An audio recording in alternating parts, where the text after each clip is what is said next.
Anyone that knows this channel knows that I really did love the first Splatoon game, but that's not to say that the game was perfect, because it wasn't. So here are the changes that I would make to the online multiplayer for Splatoon 2. So I'm just going to kick things off with some of the most controversial things about the multiplayer in Splatoon, and that is the map voting system. So a lot of people didn't like the fact that there was only 2 maps available to play for about 2 hours. I do believe the exact time was. I can't remember exactly, but I do believe it was around about 2 hours, maybe 3 hours at the maximum.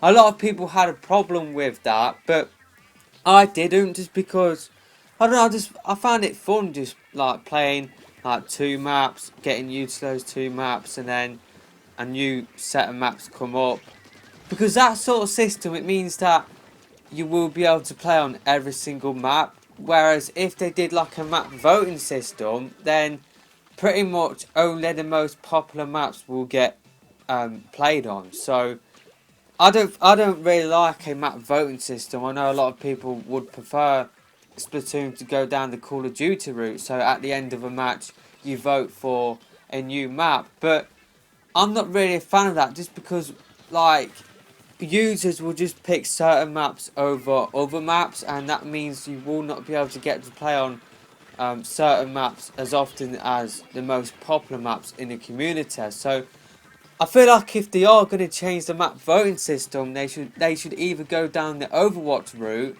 where it is just a random map appears the next match, or they keep the same map system that they have right now. Because a lot of people were annoyed about, oh, I'm playing on Wall Warehouse like 3 or 4 times in a row.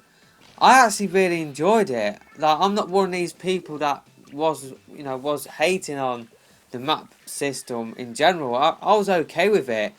This game is different to Call of Duty. I don't want this game to turn into Call of Duty. So yeah, I'll rather, if they are going to change the map system, then either cut down the amount of times, or the amount of time that the maps are up for, or they add in 3 maps instead of 2, and then for Splatfest add in another map. So 4 maps for Splatfest, 3 maps for the general multiplayer, and maybe that will just help to keep help to keep things fresh, help to add to the variety. But yeah, I don't want a map voting system for Splatoon 2, because like I said, like with Call of Duty in particular, like people will just pick stuff like Nuketown, and that is all what you will get. Whenever Nuketown will appear on the voting screen, that is what you will always get. So I don't want a map voting system at all. I'd rather they keep the same map system in place right now, or they add in more maps, or they go down to the Overwatch route and you just play on a random map every time. So yeah, that's what I think about the map system in general. So in relation to that, I just want to give you my thoughts on some of the changes that I would like to make to the news bulletin. So pretty much every time you went into the Splatoon multiplayer, you would get a news bulletin from Callie and Marie saying what maps are in the rotation, and I do believe they might have said what ranked mode is available as well. Could be wrong on that. Has been a while since I have played the first Splatoon game, but I think the change that I would make to that is not to not to have that news bulletin every single time you boot up the multiplayer. So pretty much, I feel like that news bulletin should happen the first time you appear in a certain session. So say like if you appear in the 2 p.m. to 4 p.m. slot, it should appear whenever you do log into that slot for the first time. But if you do go away for a few minutes and then come back, if you do come back within that same time slot, so the maps are still the same, the ranked modes are still the same, I don't feel like that news bulletin should appear again. I feel like that news bulletin should appear once, and then that is it. So that is a change I would make to the Callie and Marie news bulletin. So the next thing I will change is the fact that I feel like you should be able to choose what ranked mode you play on. I can understand why they did limit it in the first game, just because they didn't know how many players would pick up Splatoon, just because it was a new IP. But I feel like with Splatoon 2, there is a established base now for Splatoon. A lot of people like Splatoon, so I feel like there is enough players there to be able to have the ability to have every single ranked mode available, so it's not locked like behind the ranked mode screen. I feel like every single ranked mode, game mode, it will have enough players to be able to have matches in. So I feel like with Splatoon 2, you should be able to pick Splat Zones, or you should be able to pick Rainmaker, or Tile Control, or any other ranked modes that they might add in the future. I feel like you should be able to choose what ranked mode you play on. That is just a change that I would make to that sort of thing. That is the sort of change I would make to the ranked system in general. So the next thing that I will change is something which is actually going to be changing, but I'm just going to add something extra on top of that. So pretty much in Splatoon, you would get quite a lot of disconnects.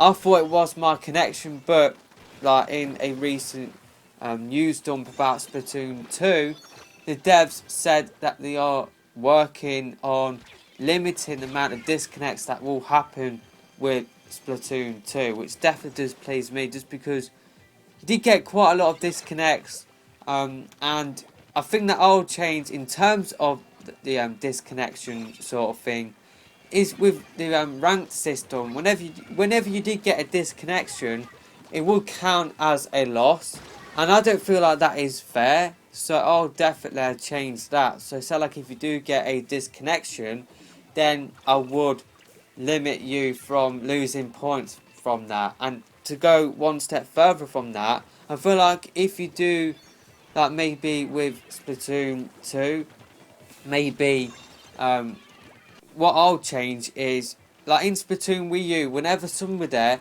left a match, that team was always limited to, 3 players or 2 players, or if the whole team quit, or if, say, like if you're the only person left on your team, then you would have to battle 4 people on your own. So what I'll do within Splatoon 2 is add in either real players to fill in those spots, which would be the preferred option, or they could add in bots. Now, if they do decide to add in real life players, then I feel like if you are on a losing team, whenever you do join a match quite late, also maybe 2 minutes onwards from a turf war match, then I feel like that shouldn't count as a loss. Now, obviously, that is turf war, and turf war losses don't really matter. But with ranked mode, I feel like if you do join a ranked match late, if they do add in the ability to add in real life players, so like if somebody does quit a match mid-match, then I feel like that shouldn't count as a loss for the person that did join late. So yeah, that's just a few changes rolled into one. I definitely felt it was unfair. So like if somebody did rage quit from a match, then that team will be left with less players for the duration of that match.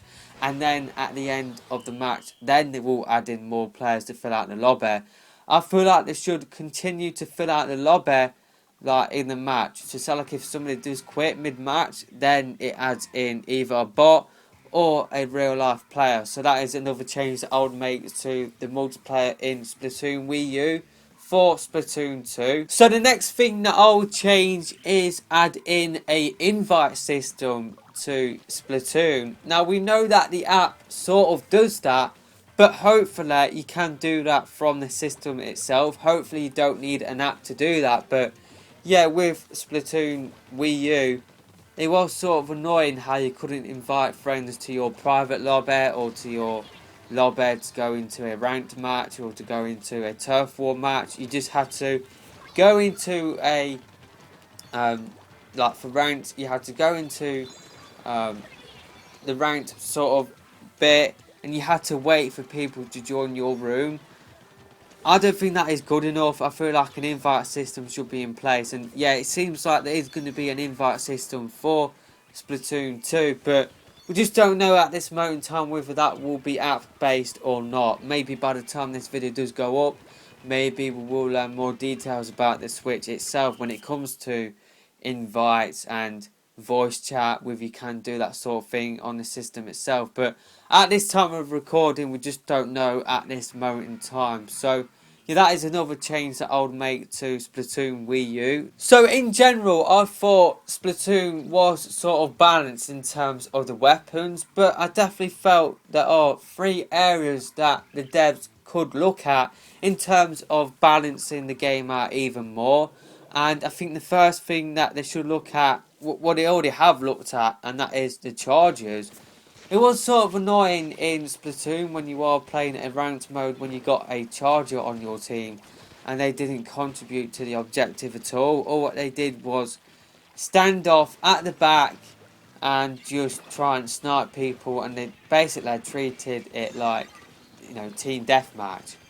Now we know that the charges are changing within Splatoon 2 because you can charge up your ink and then move area, and then you will still have that charged ink. You will still have a full ink tank, so maybe that will help to alleviate people from camping at the back of the map. It was just frustrating from, you know, a player's perspective where there were, you know, pretty much playing the objective, but they ended up losing the objective just because you had a charger that did nothing to contribute to the objective. They were just playing team deathmatch. So that was just another thing that did annoy me about chargers.